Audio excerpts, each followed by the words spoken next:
Hello and welcome to the Idiosyncratic Review, where we dive into different aspects of a game's story and character development and make philosophical connections to our own society. Today we're covering Bioshock. In this episode, we will be covering the theory of objectivism and how this concept relates to Bioshock, primarily the civilization known as Rapture. Objectivism was first coined by author Ayn Rand in her novel Atlas Shrugged. Objectivism, according to Rand, describes the basis of a man's life as contrived from a code of values to guide man's choices and actions, the choices and actions that determine the purpose and the course of his life. In Rand's mind, this concept is, in essence, the concept of man as a heroic being, with his own happiness as the moral purpose of his life, with productive achievement as his noblest activity, and reason as his only absolute. Now that we've covered the standard definition of objectivism given by Rand, it's time to dig a little deeper into what it means to us and how this concept relates to the game, Bioshock.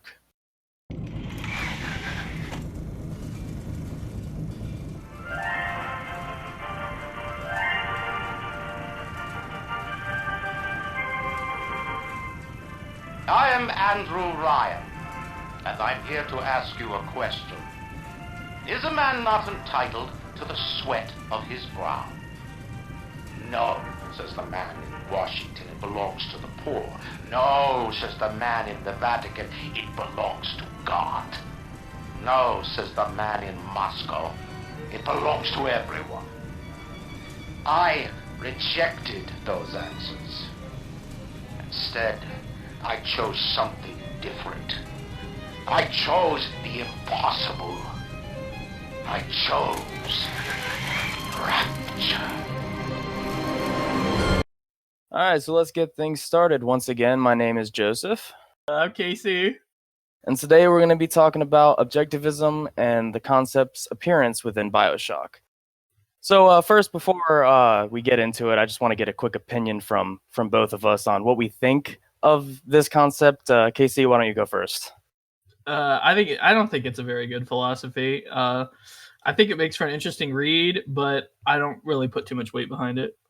It's a terrible, awful. I mean, okay, here's the thing. Like like you said, in a fictional story like how Iran had put it in Atlas Shrugged, it's fine. I get it. It's interesting.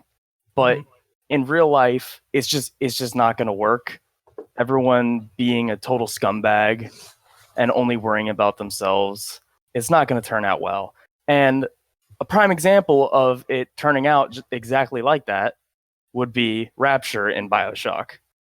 Yeah, Bioshock does not look favorably upon how objectivism would work out if you built a society around its principles. And I mean, I get the appeal. You know, it's like I want to worry about numero uno. You know, I want to worry about myself, but you can only take that so far. Yeah, I mean, I actually understand because Ayn Rand came from communist Russia, so she kind of went full swing on the pendulum towards the individualism route. Just so like Andrew Ryan. It's like Andrew Ryan. Huh. Yeah, so yeah, the game starts with Andrew Ryan, and he has like one of the most iconic things about the game is the speech that he does at the beginning when you're first going down into Rapture, talking about how he's rejecting the church, communism, and capitalism, and pretty much any form of government body that would regulate what you want to do. And that's why he made Rapture in the first place, was that the smart and strong people that are restrained by society's rules can go and do whatever they want there, free of judgment. Yeah, because I mean, it was supposed to be Andrew Ryan's his idea of a utopia, because he thought it would be a civilization where people would no longer suffer from the hands of people deciding which people get handouts or which people get opportunities. It's like, no, I'm going to make a society where you make your own success, and that's it. That's as simple as that. Right, yeah, and the game mainly focuses on the scientific side of things and the ethical implications behind that, with things like plasmids and informed consent and things like that. There's a lot of ethical violations in Bioshock, obviously. So it mainly focuses it on, but I do have a question for you. In this unrestrained society thing where anything goes, obviously, I think we can both agree that on the ethical side of things and on things like science and stuff, that wouldn't be very smart. We have rules in those fields for a reason. But generally speaking, what do you think would happen on the artistic side? What do you mean by artistic side? The non-scientific side of things. So anything creating media. So for instance, there's no rules against you saying, because this is sort of like a freedom of speech thing, or if you're going to create a piece of art, there's nothing that's going to get banned. Anything goes. Do you think it would flourish under that system? I mean, I think for the most part, in most modern societies, there is some aspect of being able to express yourself artistically freely. It's only when it gets to like a severe degree. I mean, if it was a situation where somebody was writing a piece and they just slandered the hell out of somebody else, right? And they just like completely took them down, and then everyone believed it, and this person lost all reputation and lost their job, lost their family because of it, or some other thing, some crazy, unfortunate set of events. Then when that happens, what do you see happen after that is maybe nothing, or maybe the person that had their life ruined finds the guy that slandered him and kills him. And it's, the gatekeepers in a media structure that usually keeps stuff like that from happening, so that when something comes across and they're like, I want to say this stuff, and then they look at it and they're like, okay, 1% of this is true. No. Right. Yeah. So, I mean, it would probably the market, like the marketing for it has been like, you can say, you're completely free to say whatever you want to say. That would flourish at first, but it wouldn't last, because people have a tendency to only like honesty to a certain degree. Yeah. Oh, and there's also, like, when it comes to creativity and things, there's a lot of that is regulated in today's society just based on taste types things. So for instance, if in this type of society, I could think up of all sorts of thoughts of experiments that we just simply wouldn't let you do today. So for instance, if I wanted to create an art exhibit using dead bodies of real people, you just wouldn't be allowed to do that today. But in Andrew Ryan's world, you would, as long as you could buy the bodies or procure them. Right. But yeah. you would, I mean, anything goes in his world. There's literally no law stopping you from doing anything like that. Right. No law stopping you from killing each other. Yeah, it was very much, survival of the fittest. And that was ultimately led to Andrew Ryan's downfall, because Fontaine actually got the better of him, and that's how it didn't end very well for him, is because Fontaine slowly built up his power in Rapture, and when Andrew Ryan realized he was a threat a little bit too late, and they ended up fighting each other, and Fontaine actually ended up coming out ahead on that one. And the thing is that I feel like if you're going to come up with a plan to build a society based on a belief system, and then you build it and you claim it's utopia, you claim it's perfect, you claim that everyone should live there, and then someone else comes along wanting to do exactly the thing you set up and does it better than you, and suddenly you're mad about it, I think that kind of shows that you messed up somewhere along the line. Yeah, I think that kind of reveals that Andrew Ryan was probably lying to himself a little bit, in the sense that he probably on the surface believed in setting up Rapture, but he wanted to be the top dog. And when it ended up that somebody else was going to dethrone him, he kind of was just like, well, I'm just going to flip the table over now that I'm losing my own game. Yeah, and I mean, the thing is that this whole concept that Rapture is built on is extremely hedonistic, and so basically all he's going for is what's going to make me happy, and then takes that and turns it into, this will make me happy. It's going to make everyone happy if they join my society. But really, I think he just had a God complex. Yeah, I think there was a little bit of that in there. I mean, I don't know.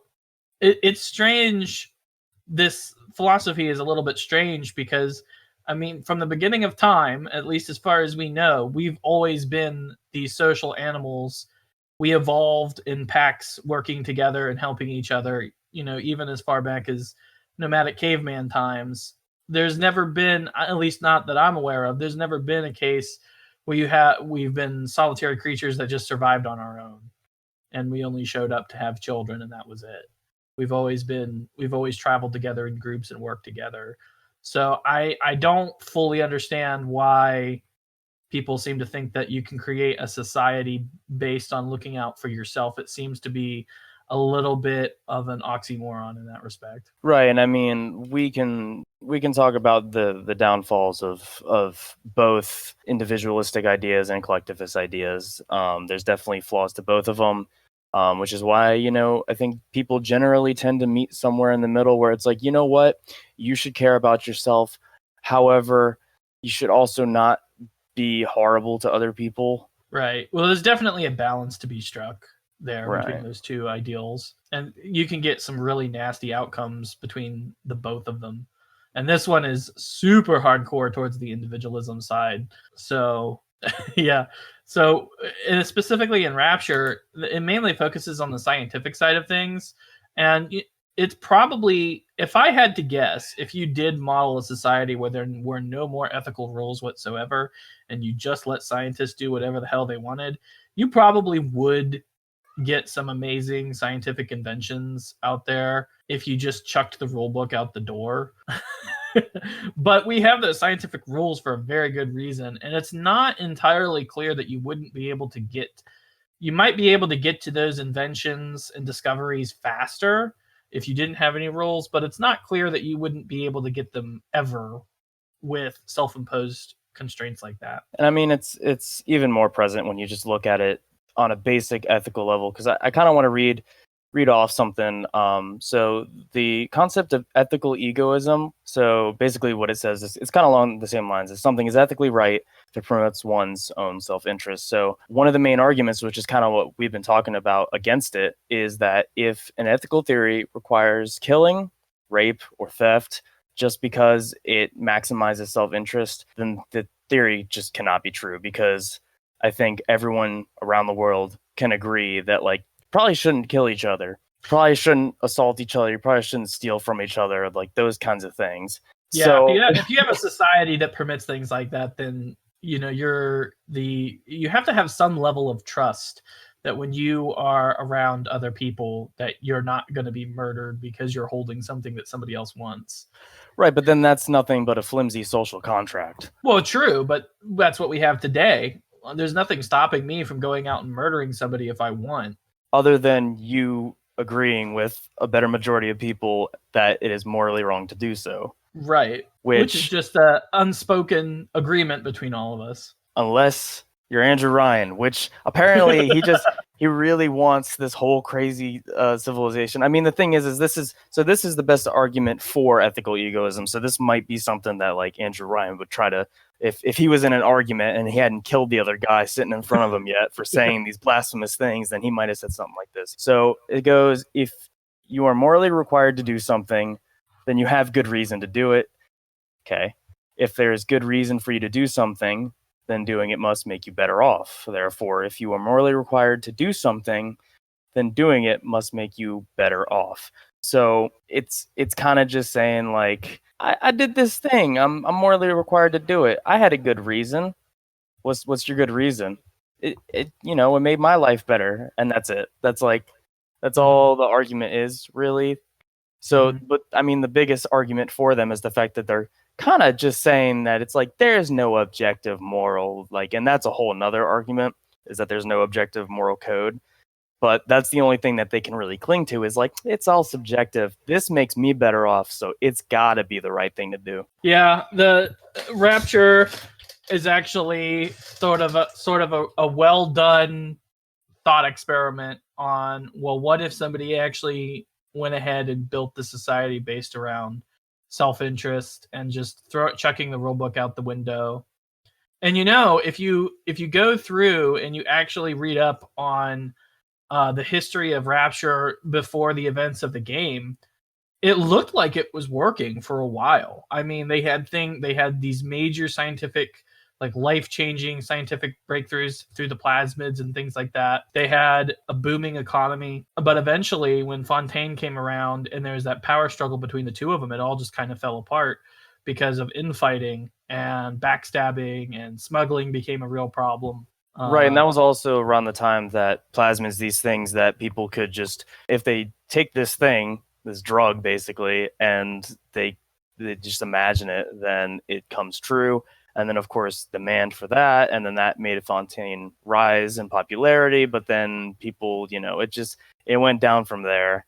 I mean, Right. naturally. I mean, if when it was just Andrew Ryan, it makes sense because it's pretty much one guy being like, "Just listen to me, you'll be good." And then if everyone agrees, then yeah, it'll generally go okay. But then as soon as another entity arrives in that situation and starts saying different things, and then some people agree with that, some people want to stay with Ryan, but some people agree with Fontaine suddenly, now there's a split. Yeah, it's a very fragile system in that respect. That the moment you throw in the slightest amount of conflict, it kind of just completely crumbles away. And another thing too is you also got to keep in mind that when they started Rapture, you were taking people from everyday society and moving them to this other place so they would remember how to human.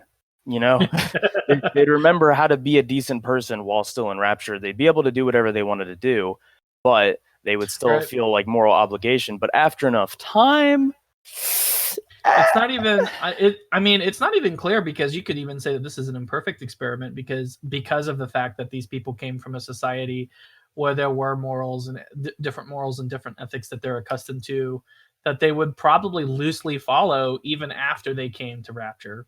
right. So, I mean, if you really wanted to do this in a vacuum, you'd have to get a bunch of children, like little infants, and raise them under that self-interest paradigm from the get-go and see what it would turn out to be. But it would probably end even worse than Rapture did. It probably wouldn't even last as long as Rapture did, because Rapture lasted as long as it did mostly because it started off with Andrew Ryan heading everything and building everything, basically financing everything with Rapture, and it crumbled the moment other competitors stepped into the ring for pursuing their self-interest. Yeah.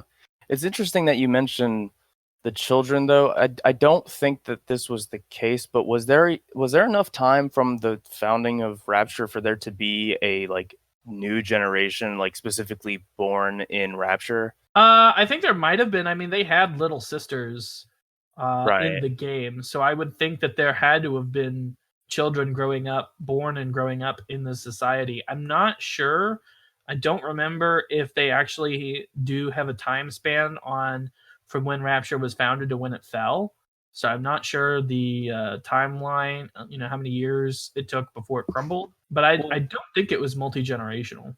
Even then, No. though, you could argue that even if there were children in Rapture, they would still be raised with the ethics and morals of their parents that were from above.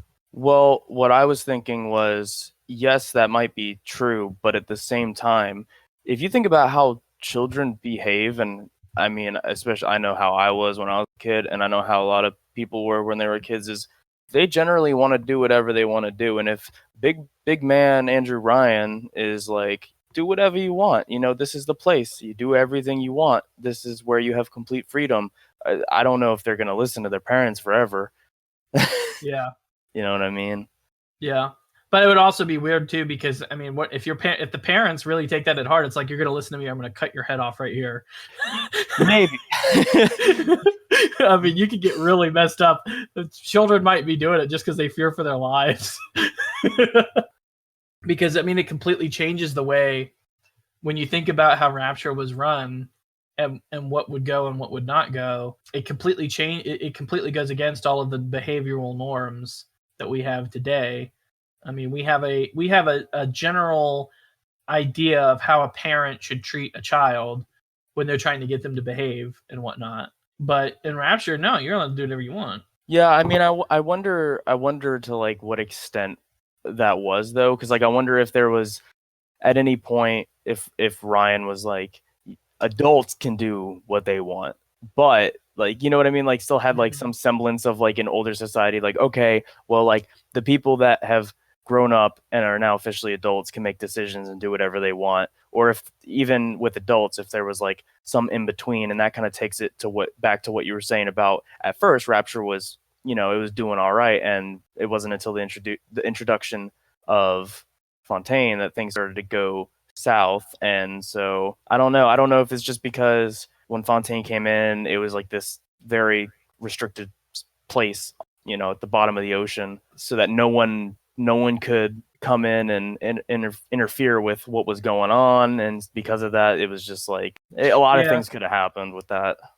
I think you could even make an argument that their economy was doing well, and they were making all these breakthroughs and stuff, but there's still the argument of societal cohesion and like being able to trust your neighbor, or knowing that you can ask for help when you need it, things like that. That probably wasn't there in Rapture, and so you could still make the argument that they were failing in the sense that these were just a bunch of people off doing their own thing. They weren't really working as a team, and so you can't claim it's a team effort if it's not actually a team effort.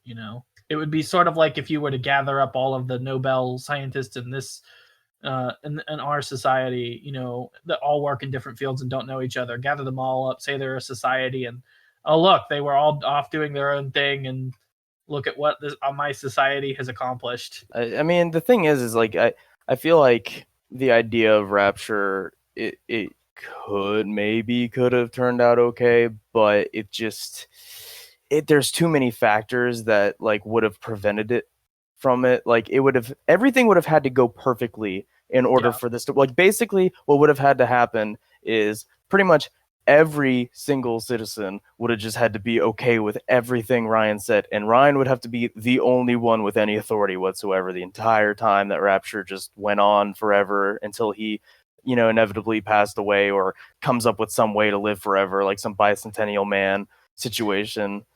Yeah, and the funny thing is that Andrew Ryan was basically a pseudo government in that sense, because if you don't have government, is basically just an authority, a body of authority that everybody agrees to have, right? We all agree on the rules on that. And if you don't have that, then it's basically might makes right is essentially what it turns into.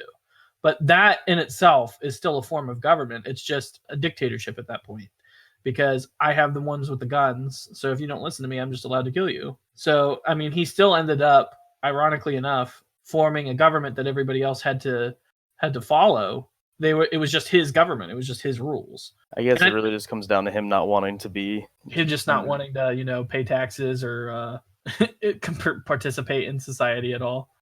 Basically went out of his way to create a society to do what everyone wishes they could do. But like, here's the thing, is that any normal person would be like, gosh, yeah, that would be nice. But you know what? There'd be a lot of problems after not too long. So I think I'm just going to continue on with my life. No, Ryan was like, this idea, it is golden.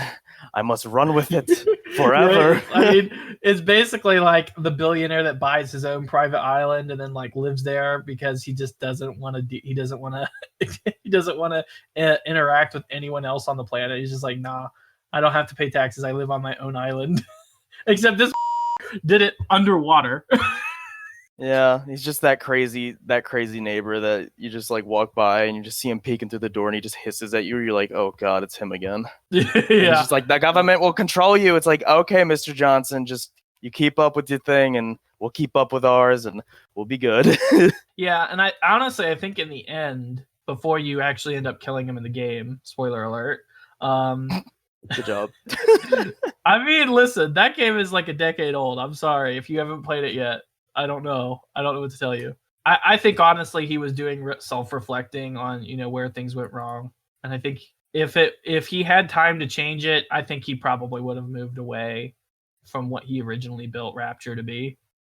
Right. I mean, I think before saying that Ryan is just the crazy neighbor guy. So like, but like if I give him some credit here and I just consider him a human being like anyone else, someone that firmly believed in something, but eventually came to change his mind on something, then yeah, that's fair. I think he went a little too far out of his way to like try to make people believe in what he wanted. But at the same time, it's like, it kind of just goes to show that the ideals that he had and the concept of objectivism it just doesn't work. Because even the person that went out of his way to make it into a reality, in the end was probably just like, you know what, on second thought, I think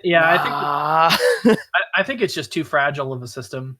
Honestly, yeah. I just can't. One of the things that will ultimately determine whether or not your society will survive is how many shocks it can take and recover from. And all it took was just a competitor, a competent competitor to show up, and the whole thing crumbled. So it's just not very resilient, I don't think. No, and I don't think, I think in the first place, I don't know if there was anything out there. I didn't see anything out there. As far as what Ayn Rand, the author, actually believed herself as to her own personal philosophy. I know that this was a brand of philosophy that she placed into a fiction work. I don't think, I doubt it was what she actually believed. I really doubt it. Yeah, I'm sure she believed in some of the tenets in it, but I don't think she subscribed to it wholeheartedly. I don't even believe that. As the more I read about it, I don't even think she fully fleshed this thing out. I think it was. I actually honestly think this is one of those things where, how an author writes something in a book and then the fans latch onto it and turn it into a way bigger thing than the author originally intended it to be. Turn it into a way of life. Yeah, it's it almost. I don't. Okay, it's not a cult, but it's almost like a cult. It's not a cult, but it does kind of remind me where it's you just. And it was a fictional work. She wasn't a philosopher trying to pass this off in the philosophy circle. She was just hey, I'm just gonna come up with this cool idea, pseudo philosophy, for this book, right? And people latched onto it, and blew it the hell up. So they grouped around. They're okay, this isn't a cult, but we have Kool-Aid. I'm just saying, it's there. You don't have to drink it, but Kool-Aid's there. Yeah. So and there's certainly arguments that you could make for objectivism to be on their side. Not in its entirety. I think there's merits to almost any philosophy idea that you can throw out there. There's arguments for and against on both sides. Some better than others. Yeah, some are definitely better than others. But that's the thing about philosophy, is nobody agrees with everybody. It's this constant debate over all of these different ideas. Right, but for the most part, that is true. But in this specific case with objectivism, I'm pretty sure most philosophers view this idea of Rand's as a complete joke. Yeah, I get the sense they're mostly dismissive of it, but I think that's mostly just because it doesn't feel very fleshed out. It feels like it's a very, very early rough draft of thinking. Right, it's just an idea. It's not an actual argument. Right, and I think that's why most of the philosophers out there are pretty dismissive over it, because it's there's not much here. It's very surface level. Plus, I could be wrong, but I believe, if I remember correctly, philosophers in the past have tried to kind of press her on this to get more information from it, to have more of a solid argument out of it instead of just the vague idea.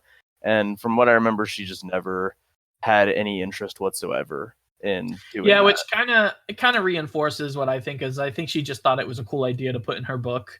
And she's an author. She's not right. She's not a philosopher, right? So she probably dabbled in it, and that's why she was able to cobble together a general outline of a philosophy. But I don't think it was supposed to be this in-depth set of ideas that people have turned it into. There's been a lot of people that have added to objectivism over the years, other than Ayn Rand. But I just get the sense that this was something that kind of blew up in her work, that she would probably not necessarily was looking to go into that much depth. Especially if you come up with a cool economic system or something like that for your book, and then an economist hey, flesh this out, let's debate it. I probably wouldn't. I'd be like, nah. I'm gonna lose. Yeah, I'm gonna lose that half a second. I just thought it was a cool idea, bro. Calm down. It's just a story, man. It's just a story, man. I ain't trying to save the world.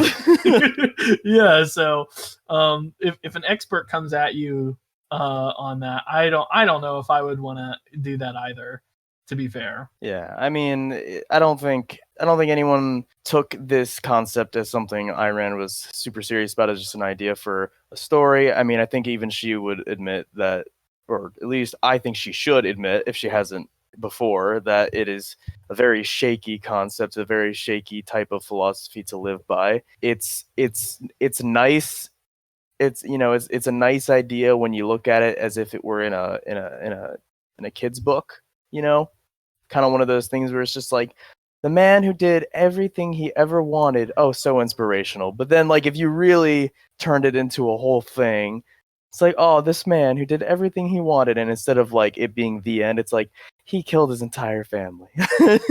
Like, oh, what? He really didn't like them. It's like, okay, man.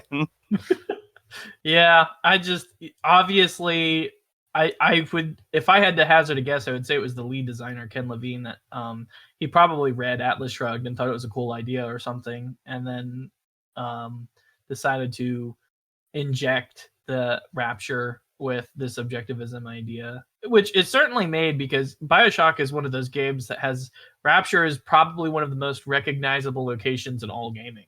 Oh yeah. So it's certainly made for a very good setting and a very good story because Bioshock certainly had both of those things. And the main thing is just Andrew Ryan's idea and the Society of Rapture and all of that. It was very compelling storytelling. So, and that's probably exactly why he did it. Was, Atlas Shrugged wasn't bad.